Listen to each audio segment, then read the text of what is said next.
ನಮಸ್ಕಾರ, welcome back to my channel. ಎಲ್ಲರೂ ಹೇಗಿದ್ದೀರಾ? ಐ ಹೋಪ್ ಎಲ್ಲರೂ ಚೆನ್ನಾಗಿದ್ದೀರಾ ಅನ್ಕೊತೀನಿ. ಬನ್ನಿ, ವರಮಹಾಲಕ್ಷ್ಮಿ ಇನ್ನೇನು ಬಂದೇ ಬಿಡ್ತು. ಸೊ ಅದಕ್ಕೆ ಮೊದಲೇ ಪ್ರಿಪ್ರೇಷನನ್ನು ಸ್ಟಾರ್ಟ್ ಮಾಡಿರ್ತೀರಾ. ಹಾಗಾಗಿ ವರಮಹಾಲಕ್ಷ್ಮಿಗೆ ಯಾವೆಲ್ಲ ನೈವೇದ್ಯಗಳನ್ನು ಹಿಡಿಬೇಕು, ಅದರಿಂದಾಗುವ ಪ್ರಯೋಜನಗಳು ಯಾವುವು ಅಂತ ನಾನು 5 ಪ್ರಸಾದಗಳ ಬಗ್ಗೆ ನಿಮಗೆ ತಿಳಿಸ್ಕೊಡ್ತೀನಿ. ಮೊದಲನೇದಾಗಿ ಸಿರಿ ಸಂಪತ್ತು ವೃದ್ಧಿಗಾಗಿ ಮೊಸರನ್ನ.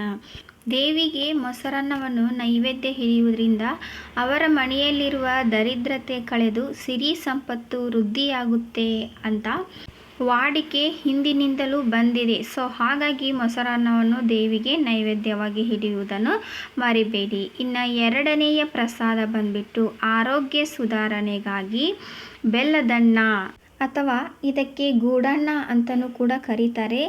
ಇದು ಅಕ್ಕಿಯಲ್ಲಿ ಬೆಲ್ಲವನ್ನು ಸೇರಿಸಿ ಡ್ರೈ ಫ್ರೂಟ್ಸ್ ಹಾಕಿ ಮಾಡುವಂತಹ ಸಿಂಪಲ್ ಆದಂತಹ ರೆಸಿಪಿ. ಇದನ್ನು ಮಾಡಿ ದೇವಿಗೆ ನೈವೇದ್ಯ ಹಿಡಿಯುವುದರಿಂದ ಮನೆಯಲ್ಲಿರುವವರ ಆರೋಗ್ಯ ಸುಧಾರಿಸುತ್ತೆ. Health is wealth. ಮನುಷ್ಯನಿಗೆ ಪ್ರತಿಯೊಂದು ಸಿರಿ ಸಂಪತ್ತಿಗಿಂತ ಆರೋಗ್ಯ ಮುಖ್ಯ ಅಲ್ವಾ? ಸೊ ಹಾಗಾಗಿ ಇದನ್ನು ಮರಿದೇ ನೈವೇದ್ಯವಾಗಿ ಮಾಡಿ. ಇನ್ನು ಮೂರನೆಯ ಪ್ರಸಾದ ಯಾವುದಪ್ಪ ಅಂದರೆ ಪಾಯಸದಲ್ಲಿ ನಾವು ಹಲವಾರು ರೀತಿಯ ಪಾಯಸವನ್ನು ಕಾಣ್ತೀವಿ. ಶಾವಿಗೆ ಪಾಯಸ, ಸಬ್ಬಕ್ಕಿ ಪಾಯಸ, ಕಡಲೆಬೇಳೆ ಪಾಯಸ, ಹೆಸರುಬೇಳೆ ಪಾಯಸ, ಈ ರೀತಿಯಾಗಿ ನೀವು ಯಾವುದೇ ಪಾಯಸ ಮಾಡ್ಬೋದು. ಆದರೆ ಈ ಪಾಯಸವನ್ನು ನೀರಿನಿಂದ ಬೇಯಿಸದೆ ಹಾಲನ್ನು ಹಾಕಿನೇ ಬೇಯಿಸೋದ್ರಿಂದ ಇಷ್ಟಾರ್ಥ ಸಿದ್ಧಿ ಆಗುತ್ತೆ. ನೀವೇನನ್ನು ಮಾಡಬೇಕು, ಯಾವ ಕೆಲಸವನ್ನು ಮಾಡಬೇಕು ಅಂದ್ಕೊಂಡಿರ್ತೀರ ಅದು ಈಡೇರುತ್ತೆ ಅಂತಲೇ ಹೇಳ್ಬೋದು. ಇನ್ನು ನಾಲ್ಕನೆಯ ಪ್ರಸಾದ ಬಂದ್ಬಿಟ್ಟು ಪುಳಿಯೋಗರೆ ಅಥವಾ ಹರಿದ್ರಾನ್ನ ಅಂತ ಕರೀತಾರೆ ಇದನ್ನು ಸಂಸ್ಕೃತದಲ್ಲಿ. ಈ ಹರಿದ್ರಾನ್ನ ಇದರ ಅರ್ಥ ಏನಪ್ಪ ಅಂದರೆ ಅರಿಶಿನದಿಂದ ಮಾಡಿರುವಂತಹ ಅನ್ನ ಅಂತ ಕೂಡ ಆಗುತ್ತೆ. ಇದನ್ನು ಮಾಡಿ ನೈವೇದ್ಯ ಹಿಡಿಯುವುದರಿಂದ ಮನೆಯಲ್ಲಿ ಗಂಡ ಹೆಂಡತಿ ಕಲಹ ಇದ್ದರೆ ಅದು ನಿವಾರಣೆಯಾಗುತ್ತೆ. ಯಾರಿಗೆ ಪುತ್ರ ಸಂತಾನ ಆಗಿರೋದಿಲ್ಲವೋ ಸೊ ಅವರು ಕೂಡ ಮಾಡುವುದರಿಂದ ನಿಮಗೆ ಪುತ್ರ ಸಂತಾನದ ಭಾಗ್ಯ ಲಭಿಸುತ್ತೆ ಅಂತಲೇ ಹೇಳ್ಬೋದು. ಇನ್ನು ಐದನೆಯ ಪ್ರಸಾದ ಬಂದ್ಬಿಟ್ಟು ಖಾರ ಪೊಂಗಲ್.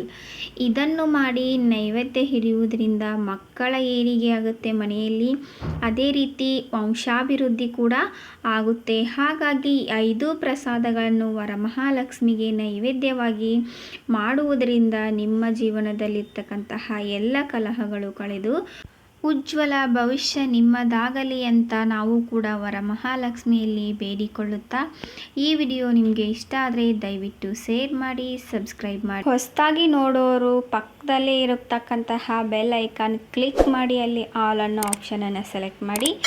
ಈ ವಿಡಿಯೋ ನೋಡಿದ್ದಕ್ಕಾಗಿ ತುಂಬ ಹೃದಯದ ಧನ್ಯವಾದಗಳು. ಸರ್ವೇ ಜನ ಸುಖಿನೋ ಭವಂತು.